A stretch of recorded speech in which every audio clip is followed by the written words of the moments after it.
There is a ton of development that can happen through properly administered yoga that you can do at home by yourself without the need of some guru and a monthly bill for these yoga classes, this, that, and the other. You don't have to have a $100 yoga mat and all this other stuff. As long as you have a relatively hard surface, preferably a hardwood floor or a carpet or even a bed, you can do it on a bed. You're good, you guys. In order to practice yoga properly, you just need basic tools to get you started. And in my opinion, the best place to start is through the works of Frank Rudolph Jung. So for men and women alike, there's a book called Yoga for Men Only. And I'm not 100% sure why Frank named this book Yoga for Men Only, because women can easily take the lessons learned within that book and apply it to their life and derive a lot of benefit from it. So again, you guys, I'm not going to sit on here and tell you which asanas to hold and this, that, and the other. I'm just going to recommend some very basic stuff. Pick up some of Frank Rudolph Jung's books. They're old. Most of them are hardback, and a lot of them weren't bound very well. So the older books, a lot of them haven't withstood the test of time very well, at least the copies that I've obtained. So sometimes you'll buy them and the spines are bad. Sometimes they're relatively good. I know that they're still printing some of his books, I believe, in paperback. So if you can find them in paperback, I would suggest getting those in newer prints, unless you're like looking for collector's editions of older hardbound books, because some of his books go up quite a bit in value, or they have, excuse me. But, you lay on the ground, stretch your back out. First and foremost, lay on the ground and do a corpse pose. And as you're doing a corpse pose on a hard surface, just let all of your muscles go. Let all of your bones go. Let your facial muscles relax. Do the full body relaxation exercise that we talk about often here on this channel. Let everything go. You see, the problem with modern yoga, at least in my opinion, is that you sign up for these classes and they give you like a light warm up, and then all of a sudden you're doing these crazy asanas, you're doing these crazy positions that are overworking your muscle groups. The key to yoga, ladies and gentlemen, is proper prior planning. You've got to relax everything. Let everything go. If you properly warm up with the full body relaxation exercise, the corpse pose, if you lay down, and let all of your muscles go, let everything go. Use your mind to let all of your muscles and your bones, etc., relax. If you do this for about an hour, and then you start practicing your yoga, you're going to experience some incredible benefit. So, if going to a yoga class is your thing, that's great. I think a lot of modern yoga classes and yoga in general misses the mark of what the goal of yoga is, however. First and foremost, yoga is designed, or we use yoga, to open our vertebral openings so that we can have proper communication from our body to our brain and from our brain to our body. Yoga, first and foremost, helps us realign ourselves. We help bring healing to the spine, to the limbs, to the brain, to the heart. And this is all done through the spine, you guys. The spine is the most important piece to the puzzle here. So we've gone over how the vertebral openings get restricted and how we can open them in past videos. I'm not going to repeat myself. And in Frank Rudolph Jung's book, Yoga for Men Only, he really goes into great detail about how to open up the vertebral openings. And he also talks about the 4 horsemen and how they attack man and womankind's body and how this accelerates aging. So I'm not going to talk about the 4 horsemen in this video. I'm not necessarily speaking biblically. The 4 horsemen that Frank Rudolph Jung talks about are 4 forces in nature that causes man and womankind's body to accelerate aging rapidly and get sick. Hope that makes sense. So through yoga, we blunt or push away the effects of these 4 horsemen, these 4 effects on our body. So whether you're aware of it or not, folks, your posture has a lot to do with your health. How can you be healthy if you don't have proper communication between your body and your brain and from your brain to your body? Think about that. You see, modern medicine wants to make you think that most of illness is genetic and, oh, grandma had heart disease, so there's a good chance you will. And, they don't really emphasize changing diet or, doing any of these, just very basic rudimentary things. It's insane. So, from my perspective, diet has a lot to do with health. Posture has a lot to do with health. The health of your spine and its ability to communicate between the rest of your body, between your brain, just everything. So water, our fluids, hydration, food, posture, proper sleeping habits, like sleeping on a hardwood floor, proper supplementation, grounding. There's just so many things. I'm not going to go on to some huge list about my philosophies of what are the essential foundational pieces to health, but this is what this channel is, you guys, and posture has a lot to do with it. So, people contact me regularly. Oh, I saw your videos on yoga, so I joined a yoga class, but I'm not really liking it.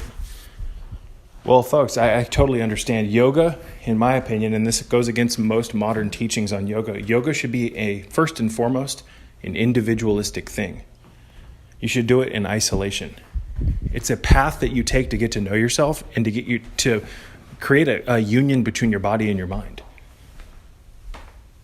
You lay down in a candlelit room on a hardwood floor and you do a corpse pose.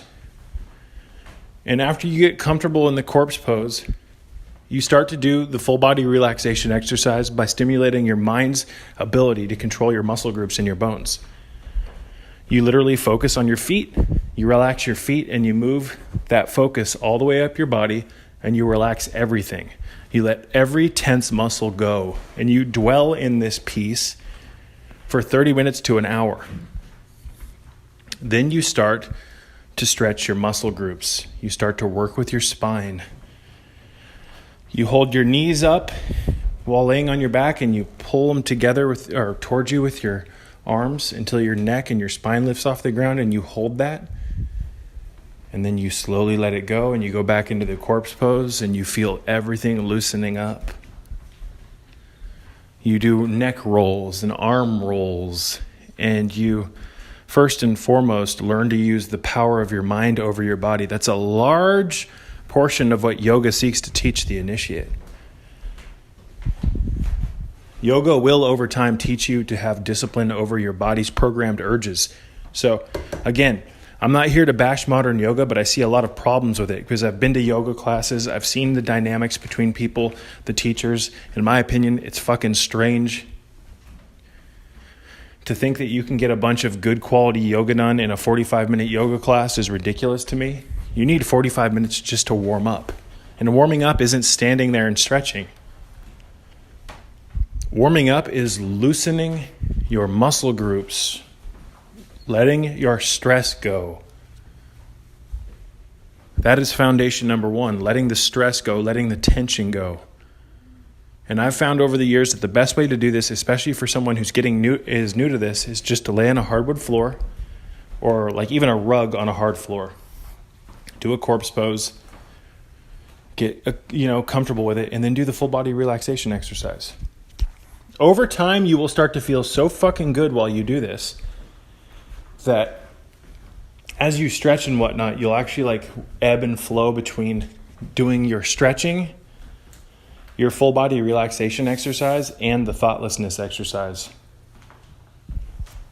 See, the best way to learn yoga is just to relax and then just stretch your spine really gently while laying down. Move your legs, move your muscle groups. Cross your legs while you're laying on your back and really feel that stretch.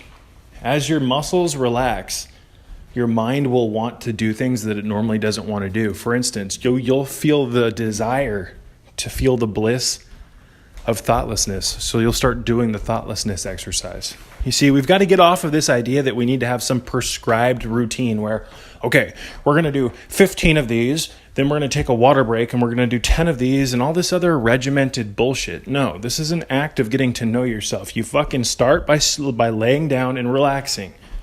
Once you're relaxed sufficiently, you start to do stretches. Your body has an instinct in it. It has a wisdom in it.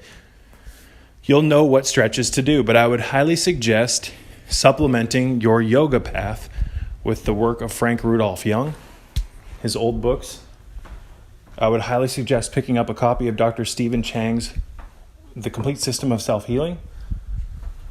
I would also suggest, as you get used to this, as you start to learn to relax your body and your mind and stretch your vertebral openings, and once you really get deep into this, I would suggest picking up some minerals, whether that be emerald, ruby, lepidolite, jasper, onyx, obsidian, lapis, shungite. That's what I like to use. I lay shungite across my entire body. Once I am sufficiently relaxed, and I do a breathing exchange between the minerals in my body where I pull energy out of them and put it right into my chakra centers. So I sell shungite on my website, www.sacredhealingtools.com. But this is just a foundation, you guys. This is just a foundation. And over time, if you're serious about this craft, you can start to incorporate magic into your yoga, the inner temple exercise. You can start to incorporate sorcery into yoga, and that's where we start to go into the more dangerous red zone. Because incorporating sorcery into the yogic path is literally how we get close to the Kundalini energy. Sorcery is the art of altering consciousness. How you go about altering consciousness, I'm not going to get into it in this video because some of these things I can't talk about here on YouTube, so let's just play it safe. If you're interested in the sorcerer's path, I would suggest starting by reading The Teachings of Don Juan by Carlos Castaneda. Sorcery is the art of shifting and moving the assemblage point into alien positions so that we can alter our consciousness. You see, the problem with modern consciousness is that it's been fixed into a specific location or position. So it becomes impossible to experience Gnosis or Kundalini because your assemblage point is fixed in a non-salubrious position that the Matrix put it in between ages 0 and 10. This is called the cultural mass positioning of the assemblage point, and that's why everybody looks at reality for the most part the same way. You're locked into a position within your energetic field where you can only access a very small and limited piece of the range, the full range of the electromagnetic spectrum. So sorcery, yoga, magic, mineral work, these are all just basic things. We want to incorporate multiple things into our yoga though, you guys. You want to relax your body, then you want to do your yoga, your stretches, and then you want to start doing some of the exercises that are found in The Complete System of Self-Healing by Dr. Stephen Chang. These are known as the Taoist internal exercises. This is how we regenerate and bring activity into our glandular system, our organs. So over the years, I've learned a lot. I've experimented a lot. I've had a lot of trial and error, a lot of mistakes I've made, and there's been a lot of successes that I've experienced. And over the years, I've put together a complete system here. It's very easy to follow. My system is more grassroots. You don't have to spend a bunch of money. You get yourself a couple of books. You locate a hard surface. You fucking lay down. You turn off the TV and you just listen to your breathing. You just listen to your body. You start to calm your mind down. If you are going to listen to some type of music, what I would suggest doing, you guys, is don't listen to like hip hop or stuff with a beat. Listen to like the sound of fire crackling, like a fireplace. You can find these type of sound effects on YouTube for free. You can also listen to like water dripping or a waterfall. The key here is to just supplement our mind's ability to relax, not stimulate it with music. Certain noises, elemental noises like wind rustling or wind chimes, water, the sound of the forest, these things actually help us relax. The sounds of nature, the music of nature. It's a very GABAergic experience. But anyways, you guys, just another rant about yoga.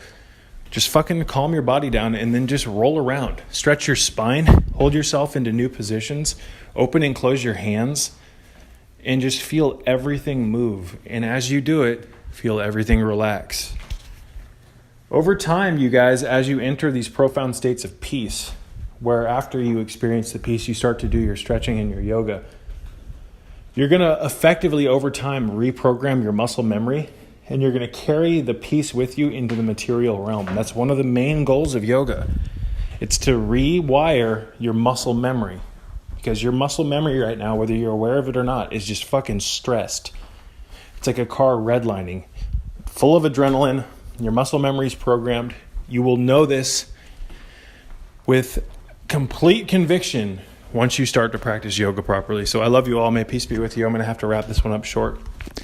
Take care.